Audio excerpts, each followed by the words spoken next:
afternoon, everybody. I have two brief things, and then we will dive right into your questions today. Since May 1st, Russia has launched more than 145 airstrikes across Ukraine.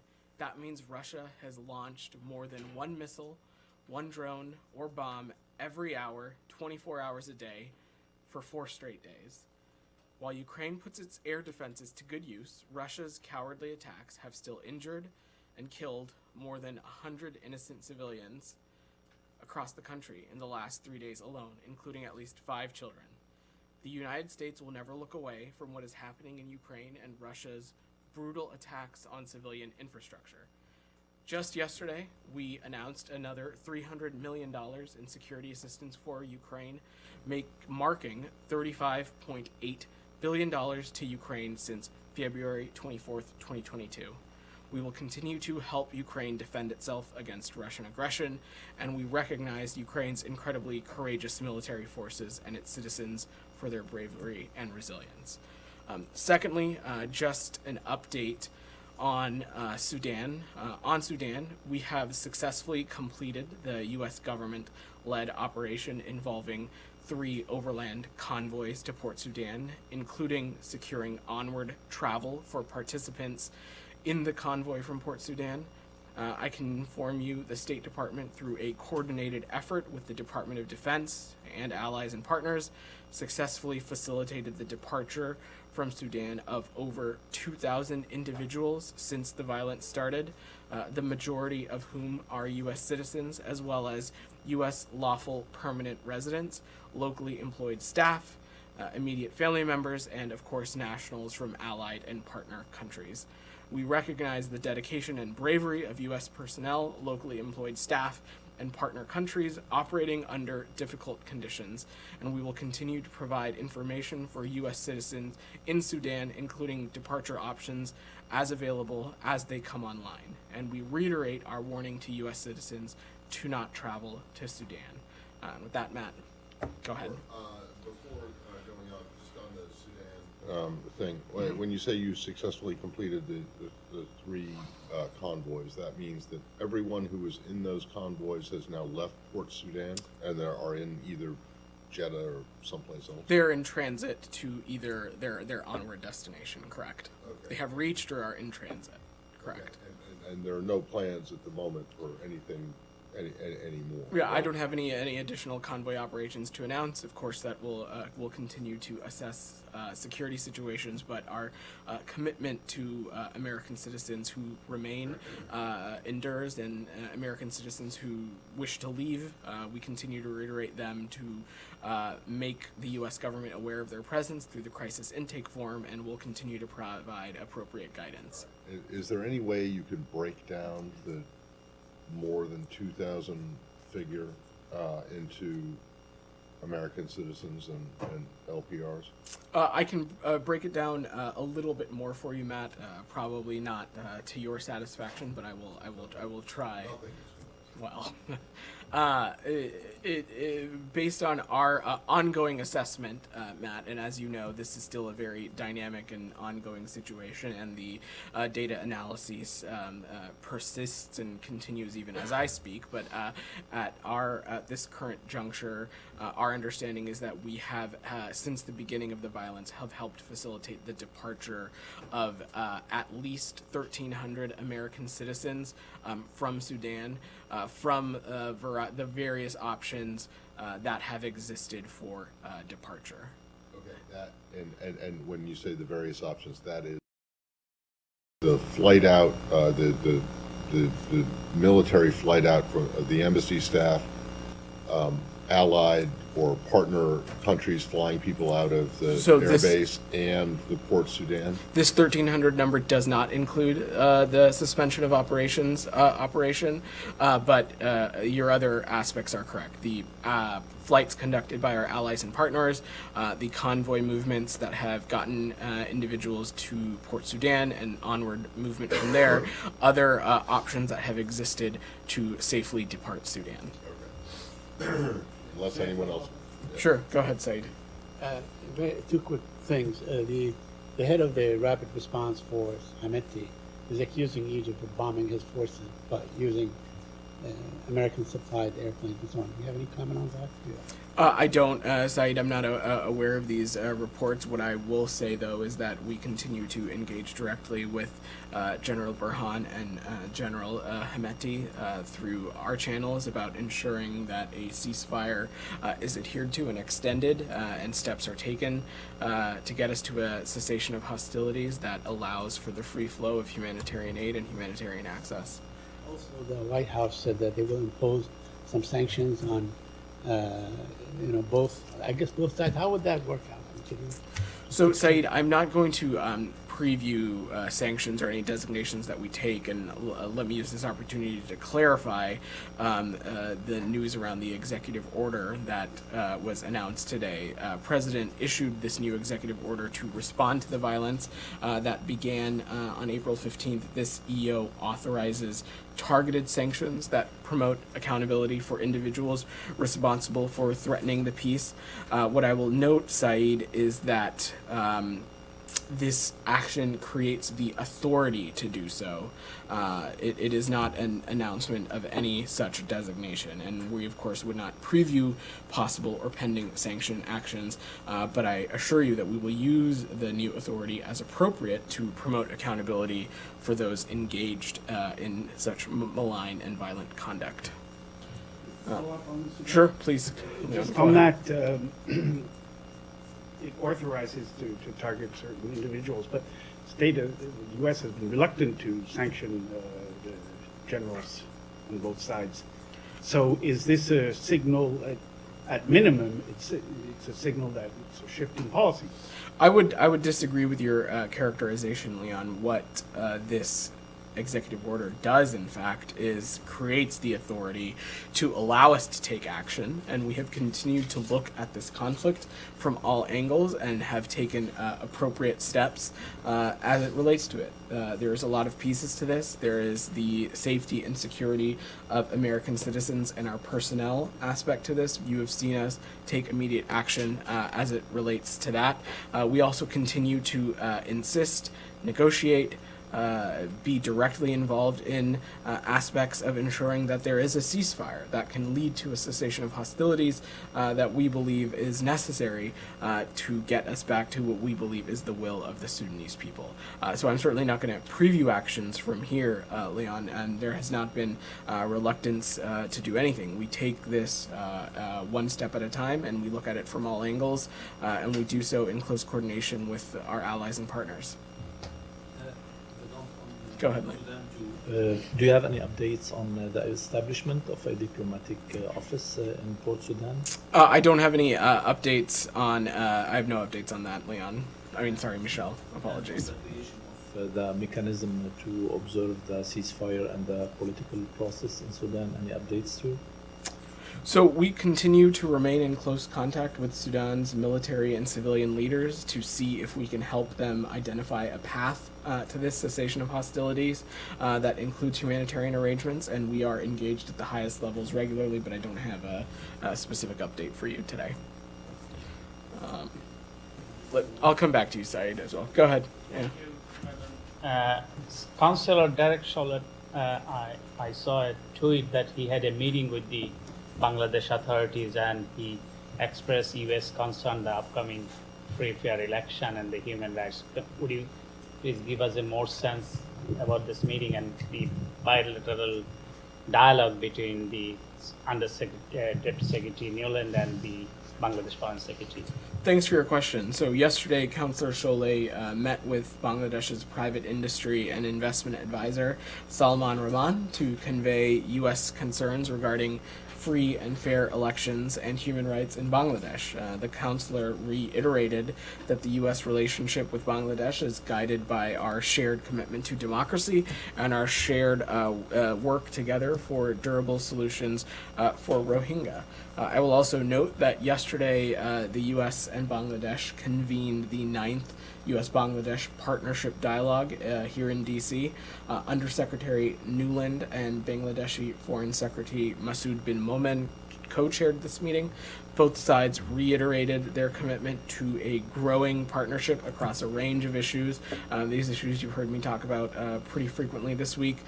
Issues like addressing the climate crisis, security, collaboration, as well as deepening economic ties as well. Go ahead. After the Doha summit in Afghanistan, which hosted by the UN, Tom West, the U.S. Special Representative for Afghanistan, said that the political dialogue among Afghans is a central part of the solution. So which kind of dialogue exactly needed? Between whom? Would it mean between the Taliban and other parties? Who are they, the other parties? Would you please explain that? So what I will, to take a little bit of a step back, as you know, this meeting in Doha was convened for key international stakeholders to reinvigorate international engagement around objectives in Afghanistan and how to best support the Afghan people. And what Special Representative West was referring to was that there continue to persist a number of issues in Afghanistan that make that the Afghan people, that makes life for the Afghan people challenging and difficult, that need to be addressed prior to any kind of international engagement or recognition to take place as it relates to the Taliban. Some examples of this is the continued presence of terrorist organizations, the lack of inclusivity, especially as it relates to human rights, specifically human rights and its impact on women and girls. Many of these areas have been undermined recently by decisions by the Taliban. And as the UN Secretary General has expressed, this meeting was about developing a common international approach to Afghanistan, about helping the people of Afghanistan. It is not about any kind of international recognition of the Taliban. Sorry. So the question is that the Taliban apparently are not ready to talk to anyone. They don't believe, as people emphasized, in any dialogue with other parties, like the opposition groups who are living abroad. And so if Taliban are not ready to talk and have a dialogue with their opponents, so which kind of dialogue Special Representative mean to? Well, there continue to be benefits about dialogue taking place between actors within civil society, within the Afghani people, but to be quite clear, we have repeatedly said that international recognition and legitimacy and support of the Taliban begins with their actions, and they must earn their legitimacy among the Afghan people first. And that starts with the actions that they take in home. We have already addressed some of the very glaring human rights issues that are of top of mind to the United States, and we'll continue to address those in concert with our allies and partners. I'll also note that the United States continues to be the largest humanitarian donor to Afghanistan, and we continue to work with a number of civil society actors and multilateral organizations to do so. Shannon, go ahead. Do you have any updates on the U.S. assessment on who was behind the apparent drone attack at the Kremlin yesterday, or plans to provide such an assessment in the near future? I don't have any different assessment or update to offer from yesterday, Shannon. What I would say is that we're still unable to confirm the authenticity of these reports, and so I don't want to speculate what happened. But I spoke a little bit about this in my topper. I want to reiterate again that Russia invaded Ukraine. Russia started this war and could end this war at any point if it pulled its troops out of Ukraine. And we've been clear that we will continue to support Ukraine as it defends itself from Russian aggression. Jackson, go ahead. How would a default affect the U.S. ability to continue providing arms to Ukraine? I'm just not going to speculate on that, Jackson. That's a topic that's being discussed through Congress and other entities, and I'm not going to get into that here. And Biden is expected to veto Congress's effort to end the solar tariff moratorium. what steps is the administration taking to ensure Chinese products routed through Southeast Asia are not made with forced labor? Well, the addressing the concern of forced labor, specifically in the Xinjiang region, continues to be of great importance to this administration. You've seen the secretary speak to that, but beyond that, I will let the White House speak to any potential action coming from the president. If you had your hand up, go ahead. Yeah. Just getting back to the whatever exploded at the Kremlin this Sure. week. Has the Russian government, which has now accused the U.S. government in public of orchestrating this, providing targeting information or some type of intelligence, has the Russian government reached out to the State Department beyond these public accusations, and has there been a conversation about that at all with state? I certainly wouldn't get into the specifics of any diplomatic engagements that we've had, including with a country like the Russian Federation, but to the crux of your question, the United States was not involved nor had a role in this at all. But again, I don't want to speculate or offer that as confirmation of the authenticity to this. I'll reiterate what the Secretary said yesterday, that any kind of messaging or comments from the Russian Federation should be taken with, I believe his words were, a large shaker of salt. Dylan, you had your hand up. Yeah, Ambassador Nicholas Burns said in an interview. Ambassador who? Ambassador Burns. Right. Okay. Said in an interview, some comments that were published today, that in his view, the Chinese government specifically is, quote, not contributing to the problem with fentanyl flowing into the United States. He deferred responsibility to the black market actors and other actors like that, not the government specifically. Is that the administration's view, that the Chinese government's not contributing directly to that problem?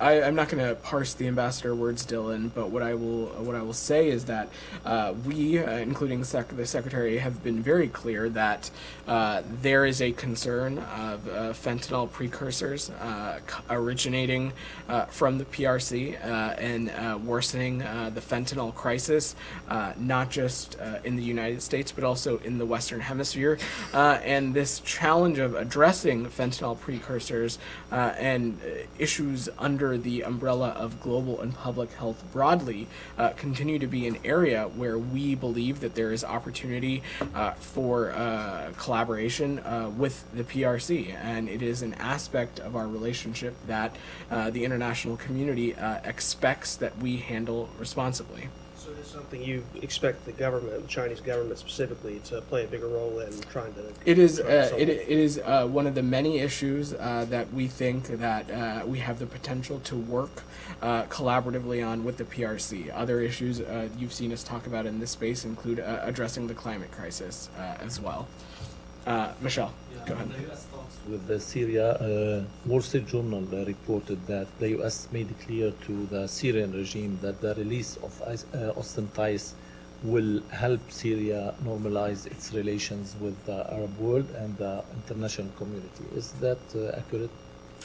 You heard me say this, you heard me address both of these issues pretty clearly yesterday, Michelle, and so I will reiterate them both. First, the U.S. does not support normalization with the Syrian regime, nor do we support other countries, including our partners and allies, partaking in normalization either.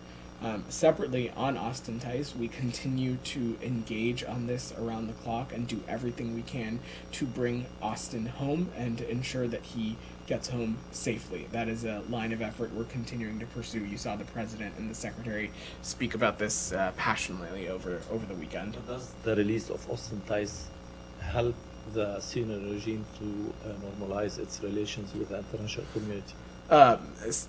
Michelle, we are talking about a very horrific wrongful detention of an American citizen who has been locked up now for more than 10 years. This is not about our policy as it relates to Damascus or the Syrian regime. This is about doing whatever we can to ensure that we can get Austin home. Aside from that, though, I will reiterate what I have said, that we continue to not support normalization with Syria, nor do we support the normalization of Syria from our allies and partners, and that will continue to be the case as we continue to pursue these lines of efforts to bring ostentatious home. Said, go ahead. Thank you. On the Palestinian issue, Sure. I have a couple of questions, but let me begin by what happened today. The Israeli army killed 4 Palestinians. One of them is a young woman, 26 years old, mother of 3, in her hometown, at a checkpoint. And in the other incident, they went incognito, dressed like Palestinians, and they just hit a home with an anti-tank weapon to kill 3. And I wonder if you have any comment on that, or if you saw these events. I've not seen this specific report, Said, but if you'll allow me, we continue to be deeply concerned about the sustained level of violence in Israel and the West Bank and the region broadly, and we unequivocally condemn any act by any party that incites violence, that exacerbates tensions, and we have said repeatedly that Israelis and Palestinians deserve equal measures of prosperity, security, and the ability to live in safety. And so that continues to be what we will continue to pursue in the region. Let me ask you, take it from there. You want equal measures and so on. Don't you think the time has come to really lift the siege of Gaza? I mean, it's the poverty, all the reports, all the international reports, the UN, everybody talks about how horrific it is. I mean, people graduate from college, they can't find jobs, they can't leave anywhere, they can't pursue studies, they can't go for medical care and so on. Hasn't the time come to lift the siege of Gaza, where, it's been 2 million people are living under virtual prison? Look, Said, we are committed to working with the United Nations and other international providers, partners, to provide appropriate humanitarian assistance to Gaza and to marshal international financial support for Gaza in a manner that benefits the Palestinian people in need but does not benefit Hamas. I will note, Said, that the Biden administration has provided over $940 million for Palestinians, including over $730 million in humanitarian assistance for refugees in the region through UNRWA, and $150 million in development and economic assistance through USAID in the West Bank and Gaza. And all of this assistance is provided consistent with U.S. law. Again, we are committed to doing this, and we're committed to doing this in a way that supports and benefits the Palestinian people and does not benefit Hamas. Just very quick follow-up. A couple of days ago, yesterday, I think, the consular office said that they have extended the visa viability or validity for 5 years instead of 3 for Palestinians with PA documents and so on. Does that include the people of Gaza as well, to the best of your knowledge? I understand what you're talking about. I'll have to get a specific update for you on that site, but my understanding is that applications beginning on a date later in May 2nd, will now have the option, if granted, to be for 5 years as opposed to 3, but I don't have any other specifics to offer on the program. Go ahead again. I appreciate one more question. So recently, the Inspector General of the U.S. for Afghanistan, or SIGAR, released a report and indicated that some of the U.S. aids went to the Taliban. That is absolutely not true. So John Sapko said himself at the Congress hearing that some of these aids went to the Taliban because there is no any clear strategy to monitor those aids. And Taliban. I'm going to stop you right there. U.S. assistance in Afghanistan does not benefit the Taliban. Concern that might. We are confident that U.S. assistance to Afghanistan does not benefit the Taliban. We continue to be the largest humanitarian donor to Afghanistan, and we are very confident in the mechanisms that we have in place, working with the UN, working with other entities in the region to ensure that the aid that we do provide does not in any way benefit the Taliban and instead goes towards the people of Afghanistan, who our commitment to continues to endure. Elizabeth, you had your hand up. Yeah, I wanted to follow up on Raisi's meeting with Assad. Iran has said it will cooperate with Syria on reconstruction, and it seems they've signed some agreements to that effect. How concerned is the U.S. by this furthering of economic relations between the two countries, and will there be an effort to further crack down on any Iran-Syria business?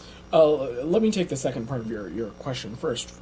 We have not ever gotten into a habit of previewing actions or the levers that this government can pull from here, but we continue to have the tools at our disposal to hold both the Iranian regime and the Syrian regime accountable. That being said, of course, the deepening of relationships between these two entities would be incredibly concerning and troublesome to the United States. These are two regimes that have a track record of egregious abuses of human rights, that have track records of malign influence in the region, that have track records of taking destabilizing action in the region through the arming of terrorist groups and otherwise. And so the deepening of these relations is not just something that the United States has great concern about, but it's something that our allies and partners have great concern about too, and we'll continue to coordinate closely with them on this. Shannon, go ahead. Thank you. I just want to follow up on the question about the Special Inspector General for Afghanistan. Yeah. And can you say a little bit more about how you're confident that no aid dollars are benefiting the Taliban? Because even the UN has said they've seen an increase of Taliban interference in aid distribution. I think they first said that about a year ago, so they've said it's been increasing.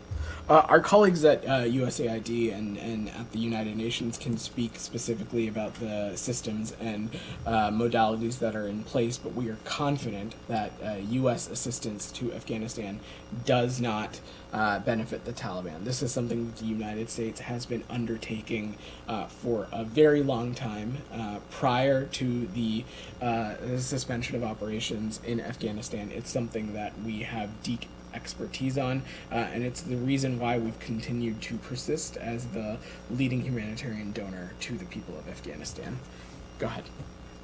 On the Ukraine aid package, the Ukrainian government has made no secret of the fact they'd like to be provided with cluster munitions, or so-called dual-purpose conventional munitions. Is that something that you're ruling out providing in future packages, or is it still something that's under consideration? What I am just going to say is that at every iteration of this conflict, as the conflict has shifted and taken its various formulations since this began in February of 2022, we have adjusted and made changes to our security systems as appropriate, as determined by our assessment of their needs on the battlefield. Obviously, our colleagues at the Pentagon can speak more specifically to that. Secretary Austin is running an amazing and intensive process through the Ramstein Group to ensure that our Ukrainian partners have the systems that they need, and so we will continue to do that, but I'm not going to preview or get ahead of anything here. Jackson, go ahead. Thank you. Is the administration in contact with the Kremlin about the alleged drone attack yesterday, and what if I think your colleague behind you asked that question already. I'm talking about it during, specifically if you're specifically in contact with the Kremlin. That's the exact question he asked. Okay. The U.S. Chamber of Commerce has warned that China's updated counter-espionage law, quote, dramatically increases the uncertainties and risks of doing business, end quote, in the country. Does the administration share these concerns about the law? Does it have advice for U.S. businesses operating in China? We wouldn't get into offering specific business advice for the private sector from up here, but what I can say is that we are closely monitoring the passage of the PRC's new counter-espionage law, which, as written, will greatly expand the scope of what is considered as espionage activities. That's, of course, incredibly concerning to us, and we continue to press the PRC to allow foreign individuals, whether they be journalists, NGOs, individuals who work and civil society, scholars, researchers, and including those who work in private businesses to operate in a safe and open working environment, free of harassment and free of intimidation. The U.S. will continue to speak out for the human rights and the rule of law and promote accountability for the PRC's government response activities. All right, thanks everybody. There's no other questions.